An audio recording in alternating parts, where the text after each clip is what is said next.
Ik kom niet uit een extreem muzikaal gezin. Mijn moeder speelde weliswaar wel behoorlijk goed piano. En mijn vader die deed ook wel eens een poging. Nee, mijn vader was architect en mijn moeder kleuterleidster. Maar ze hebben me wel ooit op pianoles gedaan. Maar dat heeft heel weinig opgeleverd. Omdat ik dat... ik vond er geen moer aan die pianolessen. En ik vond het ook helemaal niet leuk om het van zo'n juf te leren. Ik vond het altijd leuker om dingen zelf uit te zoeken. Trocorne, Live de France, Port Salut, Loge. Mijn eerste bandje, dat was de Pim en Wim Show. Dat was een band die op de middelbare school ontstaan is. En op die school hadden we een paar fanatieke leraren. Een leraar natuurkunde en die een Super 8 camera had. En die had een hobby als filmer. En we hadden een leraar Nederlands die vond zichzelf wel een scriptschrijver. En die twee die maakten filmpjes. En daar vroegen ze op een gegeven moment ons bij om de muziek te maken. Dus we hadden met Pim en Wim Show hebben wij muziek gemaakt voor de film Kaas. Ik speelde eigenlijk in de Pim en Wim Show al basgitaar. Maar toen ben ik eigenlijk meer geluidtechniek gaan doen. En een van die bandjes die ik mixte, dat was de Young Kin Band. En dat was een band in de 80, eind 70 jaar, begin 80 jaar. En daar speelde Jacques al in. En zo heb ik Jacques eigenlijk leren kennen. Ik mixte zijn bandje. En dat bandje ging uit elkaar, ook weer natuurlijk. Alle bandjes gaan uit elkaar. En daaruit ontstond Pew Pew. En in die tijd, toen werd de muziek voor mij alweer een stuk leuker. En toen was er een band die zocht een bassist. En dat was een band die later Duplex Johnson is geworden. Daar ben ik in gaan spelen. En daar speelden we ontzettend vaak mee. 80 keer per jaar of zo. En we hebben zo rond 1984 hebben we met Duplex Johnson zo bijna een half jaar in het voorprogramma van de Golden Earring gespeeld. En daaruit is een beetje een vriendschap met George Kooijmans en Barry Hay ontstaan. En zo, George Kooijmans woonde in België, ik woonde in Breda. George kwam me altijd ophalen, we reden altijd gezamenlijk naar shows. En opeens zei George, ik heb nog een 8 sporen, die mag je van me lenen. Dan ga je maar eens een beetje fatsoenlijke demo's maken. Dus George heeft dat ding bij mij gezet en heb ik later overgenomen van hem. En daar heb ik ontzettend veel demo's meegemaakt. En een van de eerste dingen die ik met die 8 sporen deed, dat was een cover ontleden. Dus het was een nummer van de Beach Boys, God Only Knows.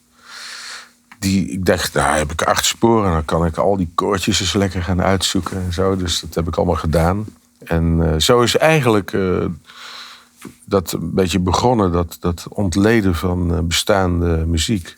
Wat ik tot op de dag van vandaag ontzettend leuk vind om te doen. Toen Jacques en ik in Amsterdam zaten, toen dachten we gaan het boel eens omdraaien. We hadden zoveel live gespeeld, maar het wilde niet lukken met platen en zo. En toen dachten we gaan eerst maar eens fatsoenlijke nummers schrijven. En dan zien we wel wat we daarna ermee doen. En toen hadden we op een gegeven moment, we waren die 80 jaar muziek een beetje beu. We wilden toch weer terug naar wat organisch materiaal. Toen kwamen we tot een soort 60s concept. En dat is Tambourine geworden. En, we luisterden toen veel naar West Coast bandjes. Zoals The Byrds, Amerikaans. Maar ook naar Engelse bands zoals The Who, Small Faces, The Kings. En ook de Beatles. En met Tambourine hadden we op een gegeven moment een leuke radiohit genaamd High on the Moon hebben we ook nog een top 40 notering mee bereikt.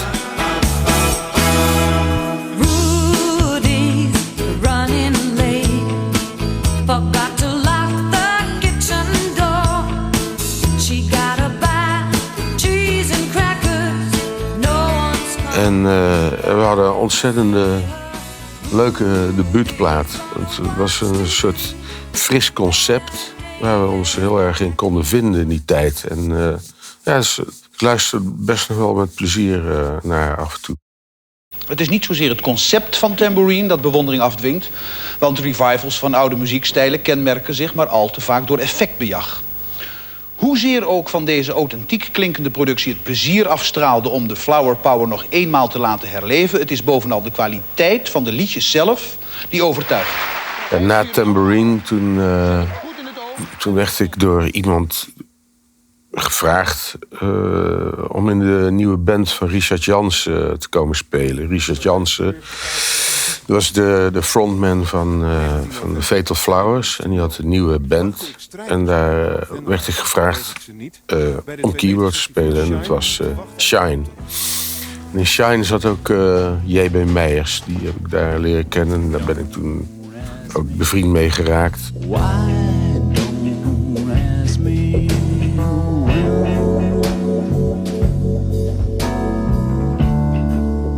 the hell am I doing here? I don't belong here. Maar goed, op een gegeven moment ben ik daar uitgestapt. Kan ik me herinneren. En toen werd ik gevraagd door Monique Kleeman van Lois Lane.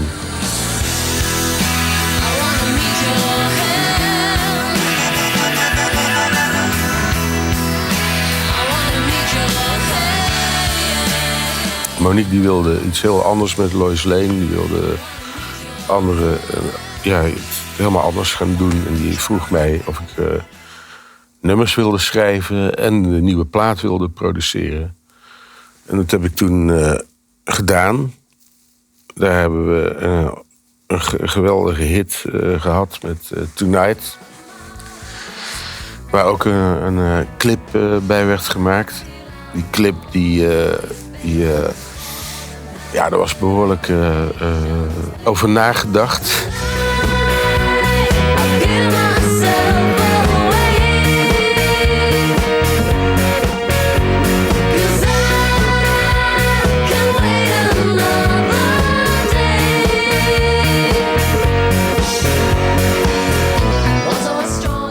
Ze hadden een groot wit decor gebouwd. Met een scenario. Ze hadden van alles bedacht. Maar toen het decor gebouwd werd, toen vierde ik mijn verjaardag. Met de dames en iedereen en alles erbij. En nou ja, goed. Het was een feestje dat tot in de ochtend duurde. En we waren goed naar de kloten natuurlijk. En toen moesten we de volgende dag moesten we die clip gaan draaien. En dat werd één grote chaos. Het hele scenario was meteen van de baan. En er stonden badkuipen. Iedereen was meteen zeiknat. Er waren instrumenten waren aan barrels geslagen. En die makers van die clip die vonden het ook allemaal veel leuker. Want de hele spontaniteit. En goed, het was een geweldig mooie puinhoop.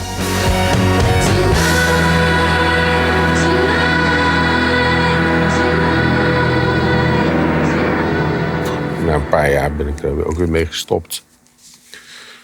Toen ben ik weer... even denken hoor. Toen ben ik weer geluid gaan doen. Want toen kwam JB uit Shine. Die kwam op een gegeven moment met Felix aan bij mij. Die was een nieuw bandje begonnen met een gast uit Ierland. En dat was Felix McGinn. Daar ben ik toen het geluid van gaan doen. En zo heb ik Felix ook weer leren kennen.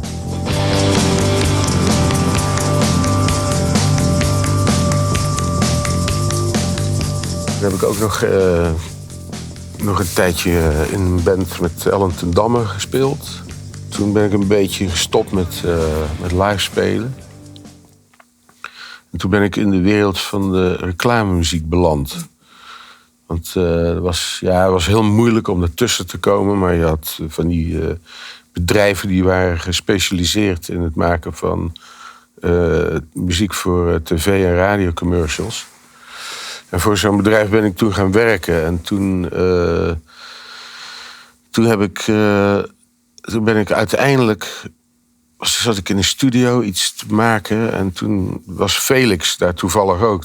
Na jaren ben ik Felix tegengekomen. En die vond het ook wel leuk. En om muziek voor commercials te maken. Toen hebben we dat een jaar of 4 samen gedaan. Toen kwam Felix elke dag in Amsterdam. Zaten we boven op mijn zolder. Zaten we die dingen allemaal in elkaar te steken. En dat had vaak tot gevolg dat je eindeloos aan zo'n muziekje moest prutsen. Want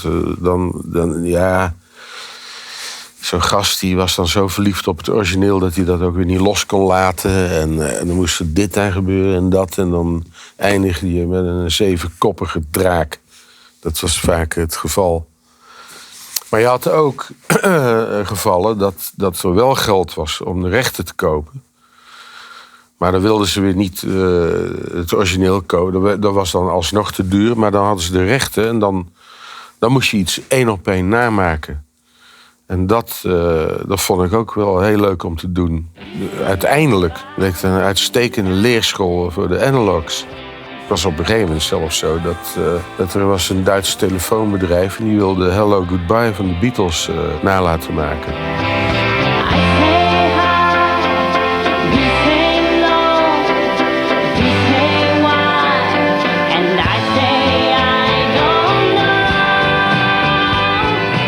Dat was ook weer een ongelofelijke toestand. Want die klant die wilde dat het heel erg op de Beatles leek. Maar de uitgeverij van de Beatles die wilde dat weer niet. Ze moesten verschrikkelijk aangesleuteld worden aan het ding. En uiteindelijk is het door een donkere zangeres ingezongen. Wat eigenlijk best wel raar was. Maar het is toch gelukt uiteindelijk. In diezelfde tijd dat ik in die reclame dingen zat... toen kwam er ook een verzoek via Rob van Donselaar... om voor Hilfiger een commercial te doen. Eigenlijk voor een fragrance. Een parfum. En toen heb ik een commercial voor Fred eigenlijk gemaakt. Dat was ook wel lachen.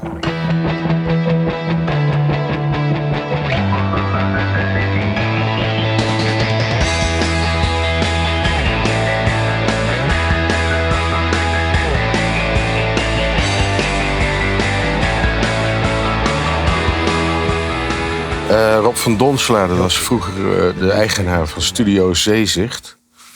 Een vrij gerenommeerde studio in Haarlem. En die ken ik vanaf 1987 ongeveer. Hij is ook al heel lang bevriend met Fred. Hij had vroeger een studio in de stad Haarlem. En daar kwam Fred vroeger met zijn studentenbandje opnemen.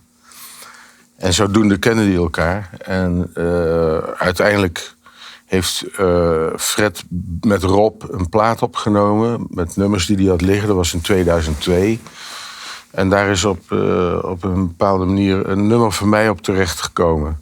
Het volgende nummer is een nummer van Bart Poppel. Ik hoop dat hij er is. Het is een nummer wat hij onlangs geschreven heeft. Het is een schitterend nummer. Ik ben hartstikke blij dat ik het op de plaat heb mogen opnemen. Het heet Hard.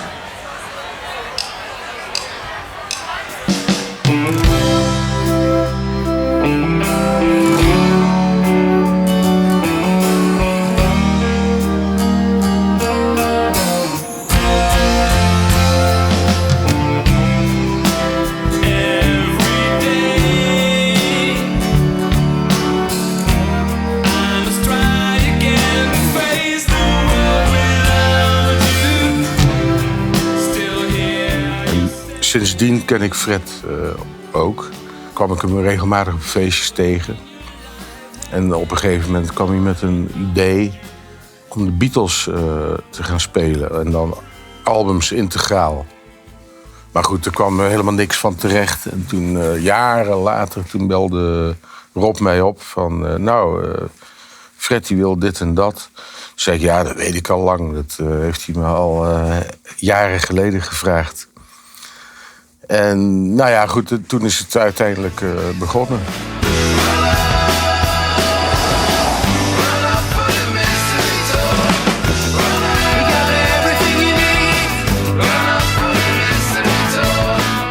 Nou ja, toen bleek dat ik niet de enige gegadigde was om dit te gaan doen.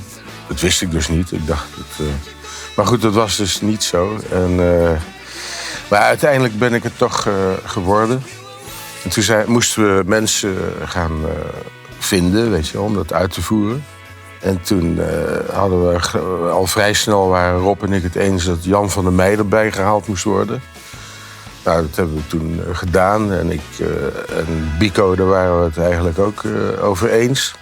En toen is eerst Rob mee gaan spelen, maar dat was toch niet echt zijn ding. En toen is ook Diederik erbij gekomen. En het grappige is dat ik eigenlijk bijna allemaal, heb ik al met hun gewerkt vroeger. Ja, eigenlijk vond ik een tributeband een beetje een belachelijk idee, omdat het wemelt van de coverbandjes en zo. En ja, ik had niet zo goed in de gaten wat Fred nou precies bedoelde. Want ik dacht, ja, een Beatle-band, ja, wat moeten we daarmee? Maar ja, goed, toen heeft hij dat uitgelegd. Hij had een band in Amerika gezien die dat ook deden. Die albums speelden uit de periode dat de Beatles niet meer live optraden. En toen met de mogelijkheden die Fred bood, dacht ik van oei, maar dan kan je er wel behoorlijk uitsteken. Dan kan het wel iets heel anders worden dan een gewone coverband. En dat is wel gebleken. The walrus is barred.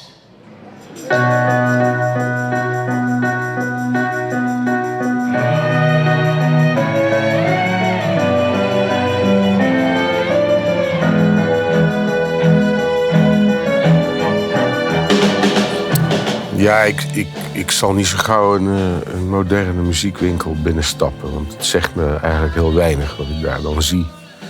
Ik vind gewoon die spullen die wij gebruiken, dat vind ik veel interessanter. Ik vind het allemaal mooier gemaakt. En het klinkt allemaal al veel mooier.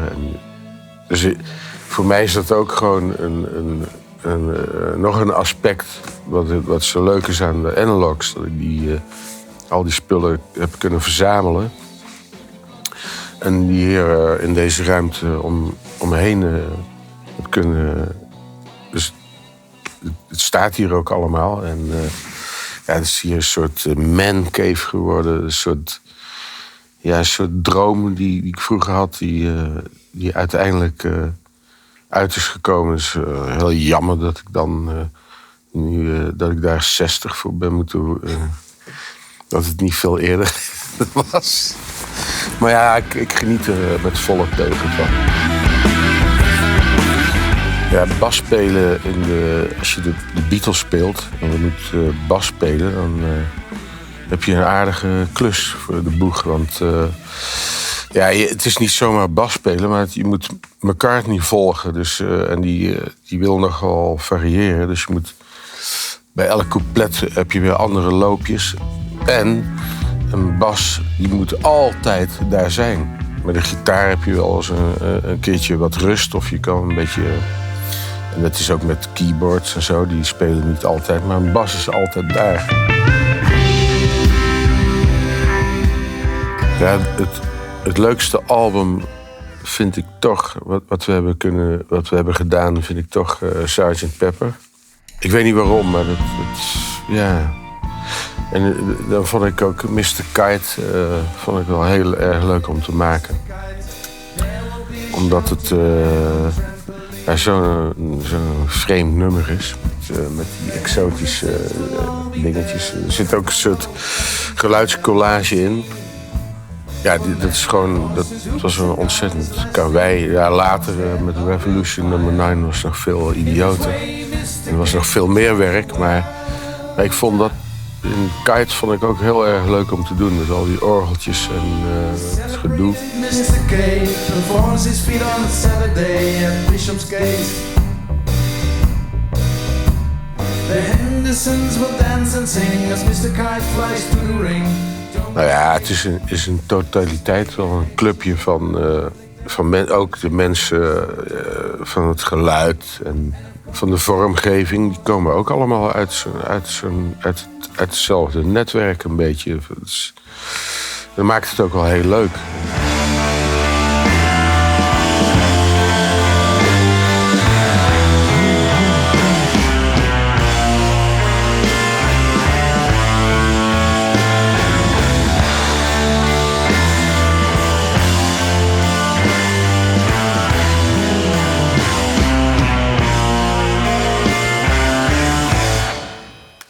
Ja, we denken wel eens... Kijk, vooral... we hebben het vaak over het voortbestaan van de Analogs. Als Fred en ik bijvoorbeeld. We zijn toch de oudste. En Jacques. Als wij daarmee mee stoppen... dan willen we natuurlijk dat het doorgaat, liefst. Ja, we denken ook wel eens van... ja, we zouden ook een Analogs in Japan op kunnen zetten. Of in Zuid-Amerika, noem maar wat. Maar ja, dat is toch lastig, want het is niet zomaar een cast van... Dat hebben we hier ook niet gedaan. Je gaat niet audities houden en wildvreemde mannetjes. Het blijkt toch elke keer, of in dit geval zo te zijn... dat het uit een heel oud netwerk... dat je gewoon meteen weet van... Jan, die moeten we hebben, Jacques en die en die en die. En ja, dat is toch een puzzeltje wat precies in elkaar past. En allemaal zijn het enorme fanaten. Het zal wel heel moeilijk zijn om dat in een ander land bij elkaar te zoeken. Maar ja, misschien kan het. Ik weet het niet.